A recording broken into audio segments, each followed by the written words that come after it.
Hi there! Welcome to a new video on the Sugaridoo channel. Today I will be joining 3 parts of a quilt.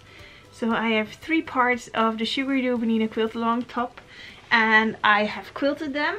So here we have one part and I've quilted them with wavy lines with pretty thick thread. So I've quilted this with 12/8 thread. And here is the first part. Here we have another. And then we have a third one over here. So 3 parts. They are all quilted and every part of the quilt has a nice border around it with batting that is sticking out and with backing. So I've quilted these as if they were complete quilts. So with some room on all sides. So now it is time to join them together and I'm pretty excited about that because there are many methods to do the kind of quilt as you go joining of blocks or pieces of your quilt, and this makes quilting your quilt way easier because you have to baste smaller sections, you have to quilt smaller sections so you don't have to stuff as much quilt underneath your sewing machine.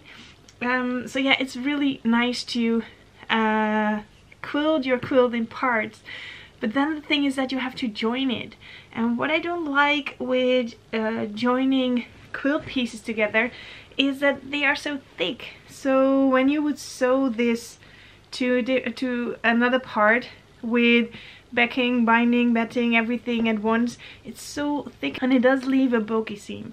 So what I want to do today is only join the tops by machine, and then I'm going to join the batting by hand and then the backing by hand. So going to show you how I'm going to do that. It's kind of an experiment, but I'm very positive that it is going to work. So what do we need? We need a ruler, rotary cutter, pins, and sewing machine with a 1/4 inch sewing foot, or have some tape on your machine so that you can sew with a 1/4 inch seam allowance, and then some thread and a needle for hand stitching. Yep, that's it. Let's start. Here I have the middle section of my quilt. This is the bottom section of my quilt, and I have already joined the middle section to the top section of my quilt, and I've also filmed it, but while I was doing it I thought of a few improvements, so I'm just going to do it again and film it again so I can show you and give you the correct measurements to cut and the best way to do it. So I am going to join this middle section to this bottom section of the quilting, and as you can see there's a rough edge on this side and on this side. So we're going to cut those two differently. I'm going to call this side or edge 1 and this is going to be edge 2, so that is consistent with how I explained it in the blog post. So the easiest thing to cut is side 1, so let's start with that. And what we're going to do on this side is just going to trim it along the quilt top. So basically I'm just going to square it off, but I'm only going to square off this side. So let's grab a ruler and a rotary cutter, and then I'm going to cut this.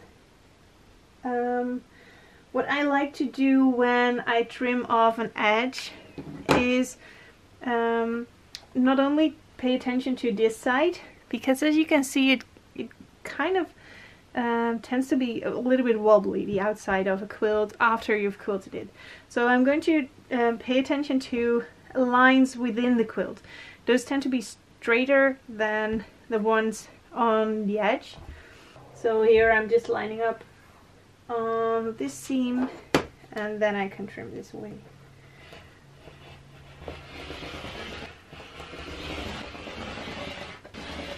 There we go. So that is side one trimmed off, and that is completely fine as it is. So I don't need to do anything more about this, so I can put this aside until we start sewing. And then I have the bottom part of my quilt, and I'm going to join on this side, so I'll just turn it over.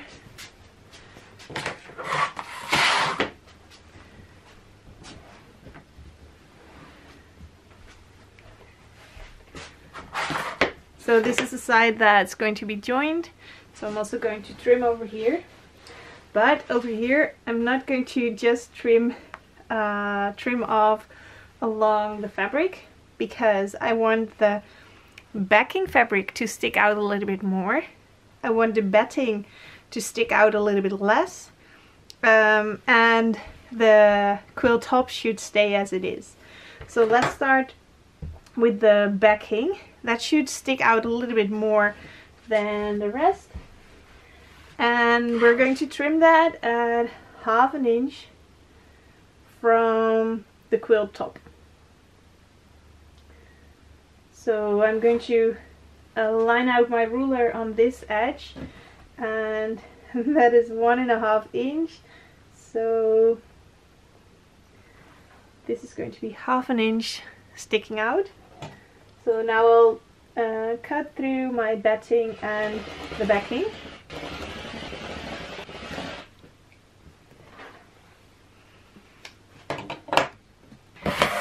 So that is the backing done. What I now want to do is pin away the backing so that I have room to trim the batting. So let's take some pins and pin the backing out of the way. This is also the reason why in the previous video about quilting this part is that I said stay away at least 1/2 inch from the edge of the quilt where you're going to join it, because then you can easily fold back the fabric without having to undo stitches of your quilting. There we go, that is out of the way. Now I am going to square off the edge of the quilt, so I'm going to cut through the quilt top and the batting.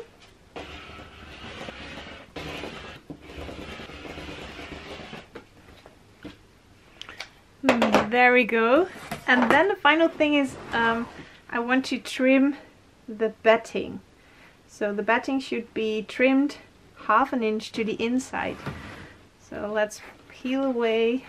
I spray basted it, so it's still a little bit sticky. So for this I will just move to the other side of my table. So now I need to trim away 1/2 inch of my batting, and don't cut through my top.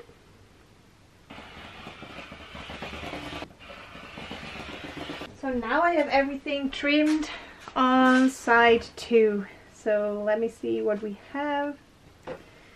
We have the batting is trimmed 1/2 inch inwards, and this is trimmed 1/2 inch outward from the edge of the quilt. So that's done. Now we want to sew the top of this section together to the top of side 1, and in order to do that I'm going to leave this as it is, so I'm just going to put those pins back in. And since I'm sewing with a 1/4 inch seam allowance, I don't really need to pin the batting back. But on the other side, on side 1, I do. So this one is already ready to be sewn together. And then when I go back to side 1, so the first edge that we prepared, I want to sew the top to the top of side 2, but in order to do that I need to pin back the batting and the backing out of the way, otherwise it's just not going to work.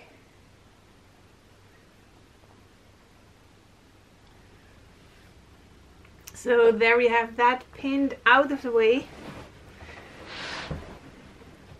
Because the following steps, we've now cut everything, and the following steps would be that we sew the two quilt tops together with the machine. Then we fold open the batting and hand stitch that together.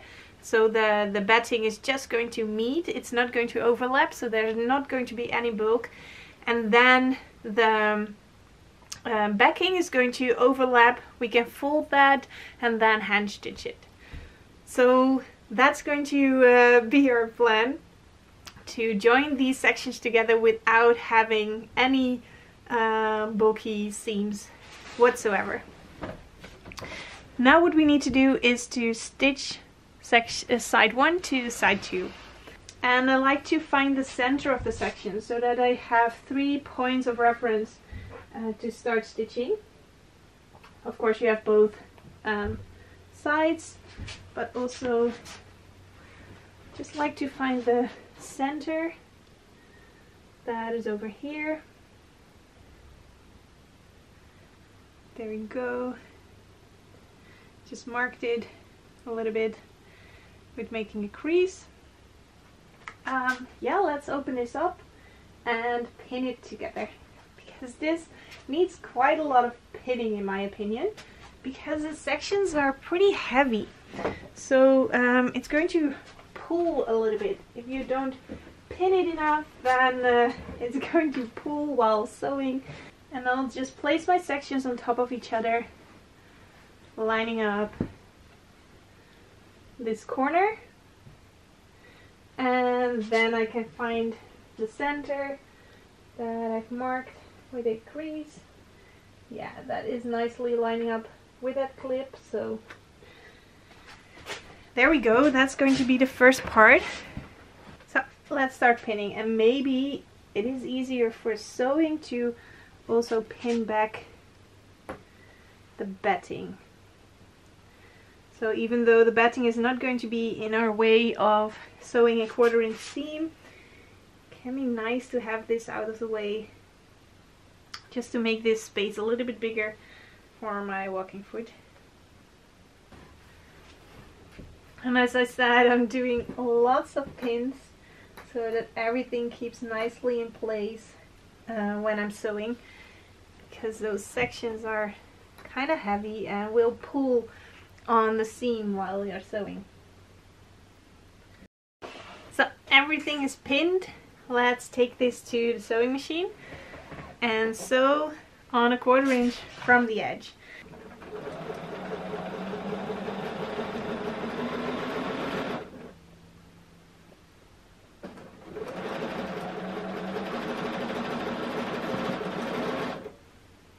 So it is kind of a big stiff package to manage, but with all the pins over here, for me this works the best.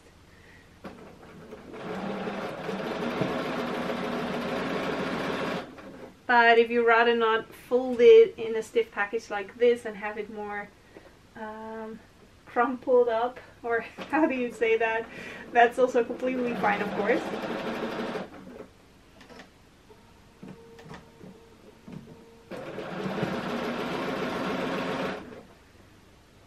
The only goal is to sew those quilt tops nicely together with a 1/4 inch seam without pulling too much.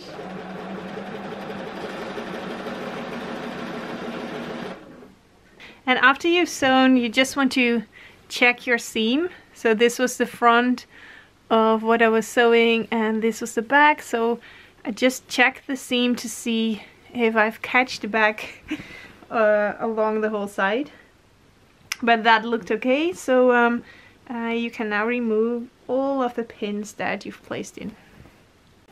And when you still have to quilt your quilt, I know I said to keep 1/2 inch away from the edge while quilting, but I think when you leave an inch,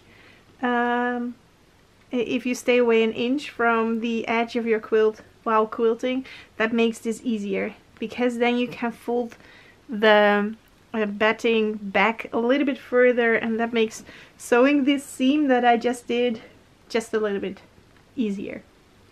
So then it's time for the next step, and that is to iron the front of this. And on the back of the quilt, to finish this, we need to do some hand stitching. And we need to do two types of hand stitching actually. So we have two things that needs to be joined here. So we have the batting, and we've cut the batting in such a way that it exactly meets in the middle. And that prevents any bulkiness. So let's say we've joined the whole batting. What's then going to happen? Then we fold back this backing fabric, and then this backing fabric is going to overlap. So for that, we're going to fold it a tiny bit, overlap, and then stitch it together. Yeah, that is that's the two types of hand stitching that we need to do. And all you're left with is a tiny seam on the back that you've hand stitched. So that is all you will see or feel, because first we will join the batting by hand stitching, and then we will join the backing by hand stitching. And to join the two sides of batting, I'm just going to stitch from one side to the other. There's not going to be any tension on the batting or anything, so it just needs to be nicely closed so it won't crumple up like this inside your seam, because that will feel bulky when the quilt is finished. So if you're sewing it together like this, then you will be sure that it will stay nice and flat in your quilt.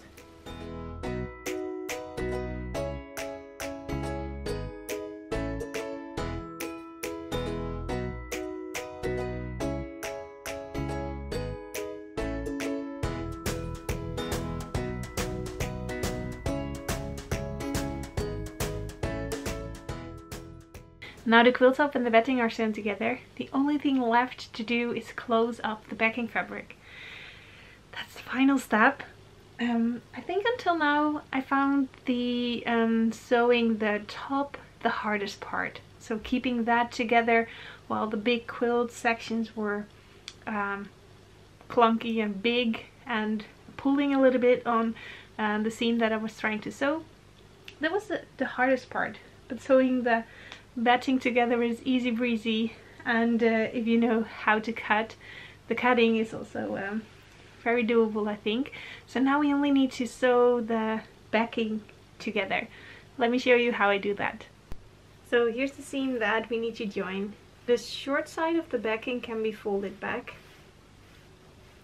and that long side of the backing is going over it. And to make a nice clean sewing line, I'm going to fold this. Just need to decide how far I'm going to fold it back, but I think a little bit over 1/4 of an inch, something like that. Just going to lay it like so, and then hand stitch it. Yeah, so that's the plan. Let's attach the thread and start sewing.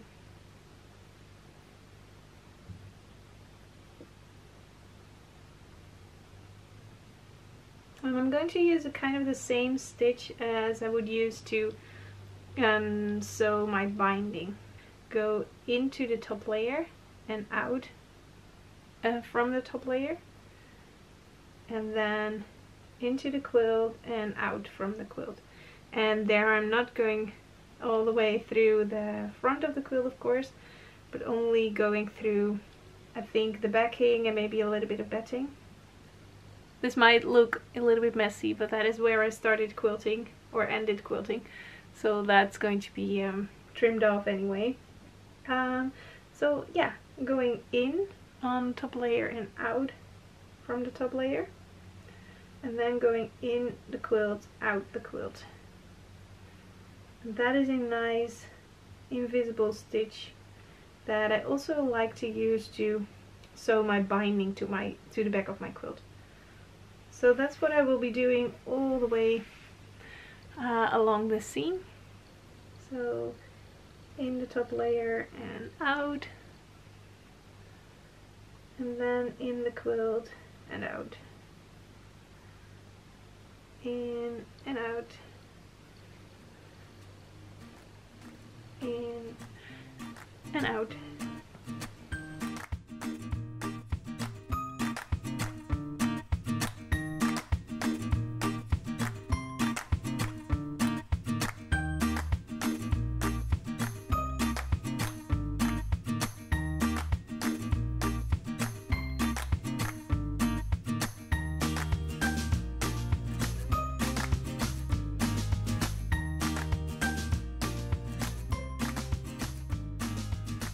And then it's done. Then all the sections are joined. So here I have my finished quilt. I'm so looking forward to my new studio because then I have enough space to show you a whole quilt in the frame. But I'll try. So here we have the first section, and over here starts the second section. And then over here starts the third section. Everything is nicely joined. You can't see a thing at the front of the quilt. And at the back of the quilt it's also really nicely hidden with only one small seam. So that is how I joined already quilted sections of a quilt. I'm very curious if you're going to try this method. Please make sure you tag me on Instagram, or just let me know in the comments below if you're joining your quilt like this or doing it in a different way. I would love to hear from you. If you want to read all the details about what I just showed you in this video, hop over to the Bernina blog, because there I'm going to write it all out so you can read it again at your own pace. That's it for this week's video, and then next week there will be the very final video on the Sugaridoo quilt along, where I'm going to attach the binding to the quilt. So that's it for now. Hope to see you again next week. Bye!